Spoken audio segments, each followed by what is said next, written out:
Hello, good evening everyone. आप लोगों को नाम से तो पता ही चल रहा है कि आज हम लोग क्या पढ़ने वाले हैं, लेकिन इसको थोड़ा सा हम लोग रिलेट करके देखते हैं कि हमें क्यों ज़रूरत पड़ती है IUPAC नॉमेनक्लेचर की। आप लोग अपने बारे में देखना, जब आप लोग पैदा होते हो, ठीक है, जब घर पे कोई बच्चा पैदा होता है या आप लोग हुए होंगे तो क्या होता है, घर पे जितने लोग होते हैं वो सब आपके लिए क्या करते हैं कि नाम रखते हैं, है ना। लेकिन ये नाम केवल घर तक ही रहता है, जैसे गोलू, मोलू, है ना, इस तरह के नाम रखते हैं। और जैसे आप स्कूल जाते हो, आप लोगों के लिए एक पर्टिकुलर नाम ढूंढा जाता है। ये नाम क्या रिप्रेजेंट करता है और क्यों हमें इसकी ज़रूरत पड़ती है, यही आपको समझाएगा कि IUPAC है क्या और क्यों इसकी ज़रूरत पड़ी। बताओ ज़रा, क्यों रखा जाता है आप लोगों का एक पर्टिकुलर नेम? हाँ जी, क्यों रखा जाता है? क्योंकि ताकि हमें सब लोग एक नाम से बुलाएं। आज जैसे ये जो नाम होते हैं, कोई सोनू बोल रहा है, कोई मोनू बोल रहा है, कोई गोलू बोल रहा है, इसमें प्रॉब्लम क्या आएगी? प्रॉब्लम ये आएगी कि कोई आया बाहर से, बोलेगा अरे सोनू को बुलाओ, अरे वो तो सोनू है, कोई बोलेगा गोलू है, तो कंफ्यूज नहीं हो जाओगे। जब आप लोग घर से बाहर निकल के स्कूल वगैरह में जाते हो, तब आप लोगों को अलग अलग टाइप के लोग मिलते हैं। वो कंफ्यूज ना हो आपको लेके, इसलिए आपका एक पर्टिकुलर नेम रखा जाता है। और यही हम लोग क्या करते हैं, IUPAC में भी करते हैं। IUPAC में हम लोग ऑर्गेनिक कंपाउंड्स की बात कर रहे हैं, तो एक ऑर्गेनिक कंपाउंड है, ठीक है, उसकी डिस्कवरी हुई, यहाँ के एक साइंटिस्ट ने उसको डिस्कवर किया लैब में और उसका कोई नाम रख दिया। बाहर कहीं किसी और को मिला, उसने कुछ और नाम रख दिया, उससे कंफ्यूजन क्रिएट होगी ऑब्वियसली। इसलिए IUPAC बोले तो international union of pure and applied chemistry, ये एक कह सकते हैं ऑर्गेनाइजेशन है जो इन सब चीज़ों को क्या करता है, कंट्रोल करता है। उन्होंने एक नॉमेनक्लेचर दिया जिसमें हम लोग हर एक ऑर्गेनिक कंपाउंड का एक पर्टिकुलर नेम रखेंगे और जो हर जगह चलेगा, हर जगह क्या रहेगा, सेम रहेगा। और यही हम लोग आज देखने वाले हैं, that is IUPAC nomenclature of organic compound. अब बात सबसे पहले करते हैं ऑर्गेनिक कंपाउंड के पेरेंट्स की। कौन है इसके पेरेंट्स, बताओ जरा, कहाँ से ऑर्गेनिक कंपाउंड आए? ये आए हाइड्रोकार्बन से। कहाँ से आए? हाइड्रोकार्बन से। हाइड्रोकार्बन बोले तो क्या होते हैं? हाइड्रोकार्बन क्या होते हैं? हाइड्रोकार्बन यानी ऐसे कंपाउंड जो क्या होते हैं, कार्बन और हाइड्रोजन से मिलकर बनते हैं। इसमें हमने 3 पहले ही बात कर रखी है, कल ही, एल्कीन और एल्काइन। पहले हम इन्हीं से स्टार्ट करते हैं। अच्छा देखो, एल्केन में हमने कहा था इसका जो फॉर्मूला होता है वो क्या होता है, CnH2n क्या होता है, +2। इसका क्या होता है, CnH2n, और इसका होता है CnH2n-2, जहां पे n यहाँ पे 1 से स्टार्ट होता है एंड सो ऑन, यहाँ पे n 2 से स्टार्ट होता है, आगे को चलता है, और यहाँ पे भी 2 से स्टार्ट होता है, ठीक है। तो इसके मेंबर्स देखना जरा क्या बनता है। इसका बनता है सबसे पहले CH4, देन C2H6, C3H8, और ये चलता रहेगा कॉन्टिन्यूसली, ठीक है। ऐसे यहाँ होता है C2 से स्टार्ट, C2H4, C3H6, C4H8, इस तरह से चलते रहेंगे। ऐसे इसमें भी क्या होगा, C2H2, C3H4, C4H6, इस तरह से क्या होगा, ये ऑर्डर जो है चलता जाएगा। अब हमें नॉमेनक्लेचर में मैं आप लोगों को रूल्स वगैरह समझाने से पहले एक जनरल चीजें बता रही हूँ, ताकि आप जब रूल्स पे आओ ना तो आप उनको सीधे अप्लाई करने लग जाओ। अच्छा भाई ये रूल क्या बोल रहा है, लगा के देखो। अच्छा भाई ये रूल क्या बोल रहा है, लगा के देखो। इसलिए जरूरी ये है कि आपको पता हो कि इनके नाम कैसे लिखते हैं। और ये हम लोगों ने क्लास 10th में देखा हुआ है, हाइड्रोकार्बन्स का नॉमेनक्लेचर। बताओ जरा कैसे होता है नॉमेनक्लेचर ऑफ कार्बन कंपाउंड। ऐसा कार्बन कंपाउंड जिसमें 1 कार्बन हो, उसको क्या, उसके लिए क्या प्रीफिक्स आता है, ठीक है, मेथ, फिर आता है एथ, फिर क्या आता है प्रोप, फिर क्या आता है ब्यूट, फिर क्या आता है पेंट, फिर क्या आता है हेक्स, फिर क्या आता है हेप्ट, फिर ऑक्ट, फिर क्या आता है non, and then last is dec. ये 10 तक ही लिख रहे हैं, इसके आगे भी चलते हैं हम लोग, इतने पहले देखते हैं। ये हम लोग अप्लाई करेंगे इनके लिए। अच्छा देखो, एल्केन जब भी आएगा उसका जो सफिक्स होगा वो क्या होता है, एन। क्या होता है, एन। ये मैं जल्दबाजी में इसलिए बता रही हूँ, मतलब फटाफट बता रही हूँ, क्योंकि आप लोग ये 10th में पढ़ के आ रखे हो, ठीक है। अगर नहीं पढ़ा है तब भी देख लो, आप लोगों को आ जाएगा इस समझ में, इतना कोई डिफिकल्ट नहीं है। जब भी एल्केन होगा तो उसका जो सफिक्स होगा, यानी जो प्रीफिक्स के पीछे, इनके पीछे आएगा, दैट इज एन। इसमें क्या होता है इन, और इसमें क्या होता है आइन, ठीक है। एल्केन में एन, एल्कीन में इन, और एल्काइन में YNE। बनाओ जरा, इस तरह से इसका नाम क्या हो जाएगा, मैथ, और पीछे से एन, मेथेन। इसका नाम क्या होगा बताओ, 2 कार्बन है, 2 कार्बन में एथ आता है, और पीछे से क्या लगेगा इन, इथीन, और इसका इथाइन, है ना, सिंपल। ऐसे इसका क्या आएगा, इसका नाम आएगा एथेन, इसका क्या होगा प्रोपीन, और इसका प्रोपाइन। ये चीज तो क्लियर हो गई ना, इसमें कंफ्यूजन है कुछ, इसमें तो नहीं कंफ्यूजन होनी चाहिए, करेक्ट हो गया। तो ये तो हो गए हमारे हाइड्रोकार्बन। इसके अलावा एक और चीज मैं आपको बताना चाह रही हूँ, इनको बोलते हैं functional group, FG, functional group. जानते हो क्या होते हैं, बताओ जरा, फंक्शनल ग्रुप क्या होते हैं। फंक्शनल ग्रुप क्या होते हैं, फंक्शनल ग्रुप जो होते हैं ये एक्स्ट्रा ग्रुप जो कि ऑर्गेनिक कंपाउंड से अटैच होते हैं, उनको हम लोग क्या कह देते हैं, फंक्शनल ग्रुप कह देते हैं, ठीक है। समझ में आई बात, फंक्शनल ग्रुप किसको कहते हैं, एक्स्ट्रा ग्रुप जो कि किस पे अटैच होते हैं, ऑर्गेनिक कंपाउंड्स पे अटैच होते हैं, उनको हम लोग FG यानी फंक्शनल ग्रुप कह देते हैं। और थोड़े से हम पहले भी देख चुके हैं, जिसमें सबसे पहले क्या आता है, एल्कोहल, है ना, एल्कोहल जो कि OH से इसको रिप्रेजेंट करते हैं, देखा हुआ है हमने, है ना। ऐसी एल्डिहाइड देखा हुआ है, एल्डिहाइड क्या होता है,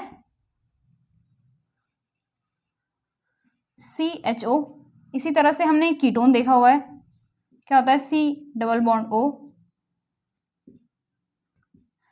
इनको क्या कहते हैं, फंक्शनल ग्रुप कहते हैं, यानी extra substituent attach which attach to the organic compound is called functional group. Ketone हमारा देखा हुआ है। इसके अलावा कुछ ऐसे भी होंगे जो हमने नहीं देखे हुए, ठीक है, और हमारे लिए नए होंगे। कुछ जो बच्चे पढ़ के आ रहे होंगे उनके लिए तो नए नहीं होंगे, कुछ जिन्होंने नहीं देखे हैं वो अब देख लो, ठीक है। अब अदर फंक्शनल ग्रुप भी बहुत प्रेजेंट है, क्योंकि हमारे पास थाउजेंड्स ऑफ फंक्शनल ग्रुप हैं, लेकिन हमारे सिलेबस में जितने हम तो उतने देखेंगे। तो कौन कौन से हैं, जैसे जो एक्स्ट्रा है मैं आपको बता देती हूँ। कार्बोक्सिलिक एसिड, कार्बोक्सिलिक एसिड ये होता है COOH, ये होता है कार्बोक्सिलिक एसिड। इसी तरह से और क्या हो गया, एस्टर, एस्टर कैसे रिप्रेजेंट करते हैं, COOR, एसिड क्लोराइड, ये होता है COOCl। फिर इसी तरह से एमाइड, CONH2। इसी तरह से एसिडिक एनहाइड्राइड, एसिड एनहाइड्राइड। ये अदर फंक्शनल ग्रुप हैं जो शायद मे भी आपके लिए नहीं हो, पर आपको इनको ध्यान रखना है, क्योंकि अभी हम देखेंगे कि किस तरह से ये ऑर्गेनिक कंपाउंड से क्या रहते हैं, अटैच रहते हैं और अपना काम करते हैं। अब जैसे अभी हमने इनकी बात की, ये तो पेरेंट है, मतलब ऑर्गेनिक कंपाउंड बनते इनसे, है ना, इन्हीं के डेरिवेटिव होते हैं बाकी अदर ऑर्गेनिक कंपाउंड भी। तो इनका नाम तो हमें पता है किस तरह से लिखा जाता है ना। इनका ये आगे से ये वर्ड आता है, कार्बन के नंबर पे डिपेंड करता है, और पीछे से एन आएगा, इन आएगा या आइन आएगा, वो डिपेंड करेगा कि उनके अंदर क्या है। सिंगल बॉन्ड है तो एन, डबल बॉन्ड है तो, एक भी डबल बॉन्ड है तो इन, और एक भी एटलीस्ट एक से ज्यादा हो तो अच्छा ही है, पर अगर एक भी हो तब भी आइन। ये चीज तो हमें क्लियर हो गया। अब ऐसे ही फंक्शनल ग्रुप का भी तो नाम लिखते होंगे, ठीक है, फंक्शनल ग्रुप का भी तो नाम लिखते होंगे, करेक्ट है या नहीं है, बताओ जरा, लिखते हैं नहीं लिखते हैं। ऑब्वियसली अगर हमारे पास एक कंपाउंड आया जिसमें एक फंक्शनल ग्रुप अटैच है, उसको छोड़ थोड़ी देंगे हम, उसका नाम भी लिखेंगे। यानी इनके लिए भी क्या होता है, कुछ ना कुछ नाम में टर्मिनोलॉजी होती होगी। क्या होती होगी, टर्मिनोलॉजी, और आपको बहुत अच्छे से देखना है, तभी आप नॉमेनक्लेचर कर पाओगे, जो कि मैं आपको बता रही हूँ। अब जब हम किसी का नाम लिखते हैं ना, तो वो दो तरह से यूज हो सकता है, दो तरह से क्या हो सकता है, यूज हो सकता है। एक, अगर हम उस नाम को फ्रंट में शुरू में लिखें, जब हम शुरू में लिखते हैं तो हम उसको प्रीफिक्स कहते हैं। क्या कहते हैं, प्रीफिक्स। और जब हम लास्ट में लिखते हैं तो उसको सफिक्स कहते हैं। क्या कहते हैं, सफिक्स, प्रीफिक्स, सफिक्स, समझ में आ रहा है? ये कब प्रीफिक्स लिखते हैं, कब सफिक्स लिखते हैं, इस पे कंफ्यूज नहीं होना आपको। वो मेरा प्रॉब्लम है, मैं कैसे समझाऊंगी आपको। अभी बस आप इनका नाम, इनको देखो कौन से हैं ये, और कैसे इनका, क्या इनका प्रीफिक्स होता है और क्या सफिक्स होता है, वो बस ध्यान रखो। क्लियर हो गई? क्योंकि वो मैं आपको समझाऊंगी कि कब हमें इनका प्रीफिक्स यूज करना है और कब क्या करना है, सफिक्स यूज करना है। अब मैं एक दो और लिख देती हूँ जो कि हमारे यूज में आएंगे। साइनाइड, क्या होता है cyanide? CN।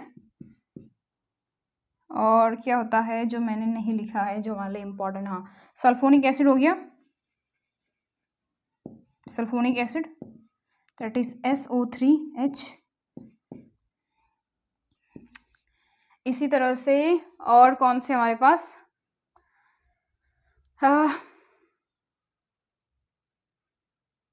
NH2, that is amine, NH2। ठीक है, ये है हमारे क्या, ऐसे फंक्शनल ग्रुप जिनको हमने यूज करना है। अब मैंने बताया था इनका नाम लिखने के दो तरीके हैं, या हम क्या यूज करें इनका प्रीफिक्स, और या हम इनका यूज करें सफिक्स। हमें दोनों ध्यान रखने हैं क्योंकि कब जरूरत पड़े कब पता नहीं। ऐसे एल्कोहल का, ये तो पता ही है आपको, एल्कोहल का क्या होता है बताओ जरा। एल्कोहल का ऑल, एल्डिहाइड का अल, कीटोन का ओन, कार्बोक्सिलिक एसिड का ओइक एसिड, क्या होता है ओइक एसिड। एस्टर आप लोगों के लिए नया है तो that is O8। O8 acid chloride का, एसिड क्लोराइड का क्या होता है ओइक क्लोराइड। क्या होता है ओइक क्लोराइड, जैसे ओइक एसिड है ना, एसिड की जगह पे क्या चढ़ेगा क्लोराइड। एमाइड का क्या होता है, एमाइड का एमाइड ही होता है, पीछे से एमाइड जुड़ जाता है। एसिड एनहाइड्राइड का क्या होता है, एसिड एनहाइड का नाम थोड़ा सा कॉम्प्लेक्स होता है, थोड़ा इसको ध्यान से देखना। क्या होता है ओइक एनहाइड्राइड। साइनाइड का क्या होता है नाइट्राइल। सल्फोनिक एसिड का भी, इसका तो पीछे से सल्फोनिक एसिड ही आता है। और एमाइन का क्या होता है, एमाइन का एमाइन ही होता है। ठीक है, एमाइन का क्या होता है, एमाइन ही होता है। अब देखना इसके प्रीफिक्स। एल्कोहल देखो, एल्कोहल अगर आगे से आएगा तो उसका नाम क्या होता है हाइड्रोक्सी। क्या होता है हाइड्रोक्सी। इसी तरह से जो एल्डिहाइड होता है उसका नाम क्या आता है फॉर्माइल, फॉर्माइल। कीटोन का क्या होता है ऑक्सो। कार्बोक्सिलिक एसिड का क्या होता है कार्बोक्सी। एस्टर का क्या होता है, देखो इसका नाम से देखना, इसको बहुत इजी है, इन दोनों का एक साथ लिखो, इसको बोलते हैं एल्कोक्सी। क्या बोलते हैं एल्कोक्सी। और CO यानी कार्बोनिल, यानी एल्कोक्सी कार्बोनिल, है ना इजी। CO ग्रुप जो होता है क्या होता है कार्बोनिल ग्रुप होता है। और OR, आर मतलब जब इसमें R एल्काइल का आगे वो लग जाए वो ऑक्सी लग जाता है उसमें, एल्कोक्सी। एसिड क्लोराइड का नाम देखो, इसमें तो क्लोराइड है और ये क्या है कार्बोनिल, क्या हो जाएगा इसका नाम कार्बोनिल क्लोराइड। कार्बोनिल क्लोराइड दिख तो रहा है, कार्बोनिल क्लोराइड है ना। एमाइड का नाम क्या होता है CONH2, इसका नाम थोड़ा सा अलग है कार्बोमोइल, नाम ध्यान रखना इसका। एसिड एनहाइड्राइड का देखना थोड़ा कॉम्प्लिकेटेड होता है, बहुत ही रेयर इसका यूज होता है। ठीक है, इसका नाम होता है एल्कोनाइल ऑक्सी कार्बोनिल, ऑक्सी कार्बोनिल। ठीक है, साइनाइड इसका नाम होता है साइनो, अगर ये इसका प्रीफिक्स यूज हो। सल्फोनिक एसिड इसका होता है सल्फो, लेकिन FO, PHO नहीं FO। एमाइन का इसका होता है एमिनो। तो ये आपके फंक्शनल ग्रुप हैं जो बहुत कॉमन आप लोग यूज करोगे, इसलिए मैंने आपको बता दिए। ठीक है, इनके प्रीफिक्स और सफिक्स इस टाइम पे आप बोर्ड का स्क्रीनशॉट ले सकते हो क्योंकि ये बहुत ही यूजफुल है आपके लिए, आगे भी यूज करोगे। जब मैं पूछूं क्वेश्चन तब आप लोग मेरे को आंसर करोगे, यहीं से देख के कर लेना अगर आपको याद नहीं है तो। अच्छा ये ऊपर नीचे हो रखे हैं, ठीक है, कंफ्यूज मत होना, ये इसके साथ है यार, तो ऊपर नीचे हो गए। क्लियर हो गई बात। अब हम करेंगे अपनी असली IUPAC कि किस तरह से IUPAC का काम चलता है। अब मेरे को एक चीज बताओ, कितने लोग हैं यहाँ पे जिसने IUPAC पहले की हुई है, यानी जिनको IUPAC थोड़ी बहुत आती है। ये तो था आपका बेसिक जो हमें जानना जरूरी था IUPAC करने से पहले। एक्चुअल IUPAC आपकी यहाँ से स्टार्ट होती है। IUPAC में हम लोग अगर किसी ऑर्गेनिक कंपाउंड की IUPAC लिखते हैं तो उसमें तीन चीजें IUPAC नॉमेनक्लेचर में तीन चीजें यूज होती हैं। First is word root, second that is called primary suffix, ठीक है, एंड थर्ड क्या कहलाता है, सेकेंडरी सफिक्स। इनको थोड़ा सा अच्छे से देखना, मे बी आपके लिए नए हो। वर्ड रूट जो होता है वो एक्चुअली रिप्रेजेंट करता है नंबर ऑफ कार्बन को। किसको? नंबर ऑफ कार्बन, कि हमारे पास जो ऑर्गेनिक कंपाउंड दिया है नॉमेनक्लेचर के लिए उसके अंदर कितने नंबर ऑफ कार्बन है, ठीक है। और आप लोग अभी कर चुके हो, बताओ जरा, जब एक कार्बन होता है तो क्या बोलते हैं उसको? मिथेन बोलते हैं। क्या बोलते हैं? मैथ। अगर दो हो तो एथ, तीन प्रॉप, ब्यूट, पेंट, इस तरह से। अब बात करते हैं प्राइमरी सफिक्स की। प्राइमरी सफिक्स जो होता है वो होता है ऑर्गेनिक कंपाउंड हाइड्रोकार्बन पे बेस्ड। हाइड्रोकार्बन जो कौन से थे कि तुझे फिर लेने दिया हमें प्राइमरी हाइड्रोकार्बन पे, आइदर इट इज एल्केन और एल्काइन।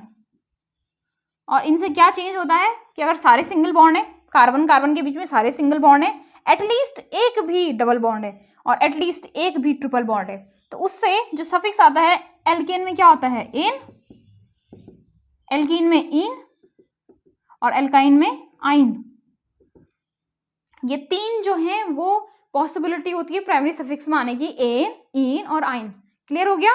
अब जो सेकेंडरी सफिक्स होता है, सेकेंडरी सफिक्स जो होता है इसके अंदर आता है फंक्शनल ग्रुप। क्या आता है? Functional group. अगर हमारे पास एक फंक्शनल ग्रुप है जिसका हमें सफिक्स यूज करना है तो वो कहाँ पे लिखा जाएगा? Secondary suffix. इन तीनों से मिलके एक IUPAC नाम बनता है, ठीक है। ये चीज क्लियर हो गया? वर्ड रूट क्या है, प्राइमरी सफिक्स क्या है और सेकेंडरी सफिक्स क्या है। आई थिंक आपको ये क्लियर हो जाना चाहिए अभी तक। अब बात करते हैं इस चीज की कि फंक्शनल ग्रुप जो होता है कब उसका प्रीफिक्स लिखा जाता है, ठीक है। तो प्रीफिक्स, पहले तो मैं आपको प्रीफिक्स समझा दूं क्या होता है। Prefix it may be a functional group और side chain of alkyl group, जो कि इस IUPAC नाम के स्टार्टिंग में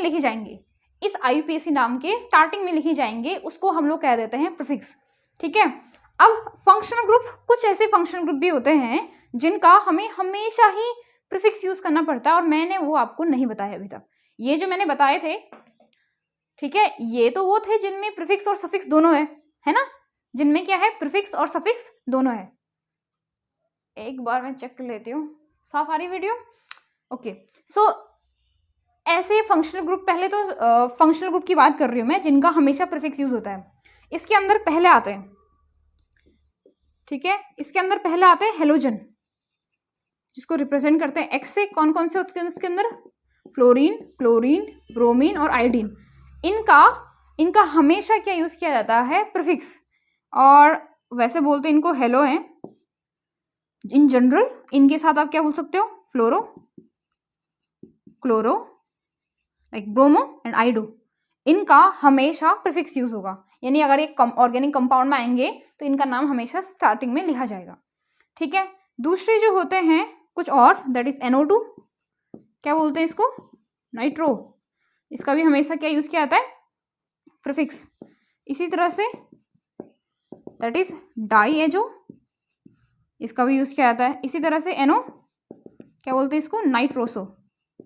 ये वेरी मच इंपॉर्टेंट, ठीक है, ध्यान रखना इसको। ये आपको ध्यान रखना है कि कौन कौन से ऐसे फंक्शनल ग्रुप हैं जिनका हम लोग क्या करते हैं? सफिक्स यूज नहीं करते हैं। क्लियर हो गया? दूसरा क्या बताया मैंने? Side chain of alkyl group. तो पहले तो आपको एल्काइल ग्रुप समझना है।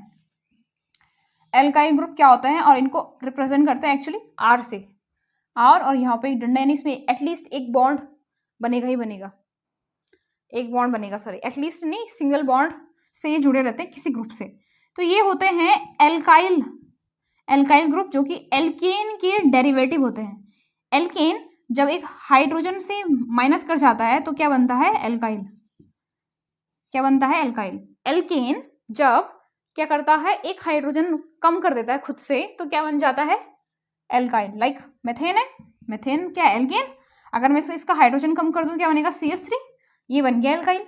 ऐसी C2H6, इसने एक हाइड्रोजन कम कर दिया, क्या बन जाएगा? C2H5, ये बन गया एल्काइल। अब इनका नाम कैसे लिखते हैं? इसका नाम तो मेथेन है, इसका नाम एथेन है। इनका नाम क्या होता है? इनका नाम जैसे हमने नंबर ऑफ कार्बन बोला, दैट इज मेथ, एथ, प्रोप, ब्यूट, वैसे होगा, लेकिन पीछे से लगता है क्या? YL।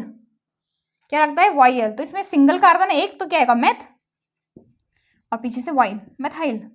ऐसे इसमें एथ और YL, एथाइल। समझ रहे हो? इनका नाम ऐसे एथाइल, मेथाइल, प्रोपाइल, ब्यूटाइल इस तरह से चलते रहते हैं, है ना? ये चीज तो क्लियर हो गई ना? तो ये ऐसे दो सब्स्टिट्यूएंट हैं जिनका हम लोग हमेशा क्या यूज करेंगे? ऑर्गेनिक कंपाउंड में प्रीफिक्स यूज करेंगे। किसी को नोट करने ये नोट कर लेना। इसके बाद हम आगे चलते हैं सीधे किस पे? IUPAC पे। एक दो कंपाउंड का IUPAC बनाने का ट्राई करते हैं इन्हीं से। आई होप आपने स्क्रीनशॉट ले लिया हो, ठीक है? अब स्टार्ट करते हैं यहाँ पे। बिफोर दैट, IUPAC लिखने से पहले कुछ चीजें आई नोट करने वाली, ठीक है? ध्यान रखना, क्या करने वाली? नोट करने वाली। नोट करने वाली पहली बात है, नोट करने वाली पहली बात है, अगर हमारा प्राइमरी सफिक्स, अगर हमारा प्राइमरी सफिक्स किसी कंसोनेंट से स्टार्ट हो, क्या हो? किसी कंसोनेंट से स्टार्ट हो, तो किसी क्या हो? कंसोनेंट से स्टार्ट हो, तो बीच में ए अटैच हो जाता है। समझ रहे हो? इन दोनों को देखो, मैंने ये कहा अगर primary suffix name start with consonant, consonant तो समझते हो ना? A, E, I, O, U को छोड़ के जितने भी क्या होते हैं? लेटर्स होते हैं, अल्फाबेट्स होते हैं, वो क्या होते हैं? कंसोनेंट। तो अगर प्राइमरी सफिक्स जो है उसका नेम किसी कंसोनेंट से स्टार्ट हो रहा हो, like D, like F, like G, तो हम लोग क्या करते हैं बीच में? So we need to add a between word root and primary suffix. हमें क्या करना पड़ता है? ए को ऐड करना पड़ता है। क्या करना पड़ता है? ए को ऐड करना पड़ता है। अब इसका कोई एग्जाम्पल देना चाहेगा? अप्लाई करके देखो जरा, ट्राई करो जरा। ऐसा कोई कंपाउंड ढूंढ के लाओ जहां पे आप इसको यूज कर सको। देख लेते हैं, सही चल रहा है? बताओ भाई, एक दो एग्जाम्पल से करते हैं इसको। इसका एग्जाम्पल अगर आप लोगों ने देखा होगा कई बार ना, ब्यूडाइन में लिखी क्या लिखा रहता है? ब्यूटाडाइन। पता है ना? जब दो क्या होते हैं? दो डबल बॉन्ड होते हैं, तो डी जो है वो क्या है? कंसोनेंट है, तो डी से पहले क्या रखा है? 8 है ना? आ रखा है ना 8। ए क्या रखा? ए आ रखा है ना? हाँ, तो इस तरह से, तो ये नाम ना होके क्या नाम होता है एक्चुअली? ये। इसी तरह से एक और बात आपको याद रखनी है, अगर प्राइमरी सफिक्स और सेकेंडरी सफिक्स के बीच में, if secondary suffix start with vowel, यानी किससे? A, E, I, O, U से स्टार्ट हो, then E of primary suffix removed. Primary suffix का क्या होता है? ई नहीं लिखा जाता। अगर हमारा जो सेकेंडरी सफिक्स है वो वोवल यानी A, E, I, O, U से स्टार्ट हो, तब हम लोग क्या करते हैं? ई नहीं लिखते हैं। किसका? एन का, आइन का और इन का, ठीक है? क्या नहीं लिखते? इन। जैसे CH3CH2OH है, क्या नाम है इसका? बताओ जरा। 2 कार्बन है, क्या आएगा? 2 कार्बन है तो क्या आना चाहिए? एथ। सारे सिंगल बॉन्ड है तो इन, और फिर क्या आएगा? ऑल। नहीं, ऐसा तो नहीं होता, इसका नाम क्या होता है? एथेनॉल। ई हट गया, that's what I am talking about. और दूसरे के लिए नहीं होता इसका, ठीक है, इसको सिर्फ वोवल से फर्क पड़ता है। सही समझ में आ रही ना बात? ई हट जाएगा जब सेकेंडरी सफिक्स किससे स्टार्ट होगा, आइदर ए, ई, आई और यू। ये 2 पॉइंट बिफोर आईपीएससी आपको क्लियर होने चाहिए थे। अब हम लोग आईपीएससी स्टार्ट कर रहे हैं, ठीक है।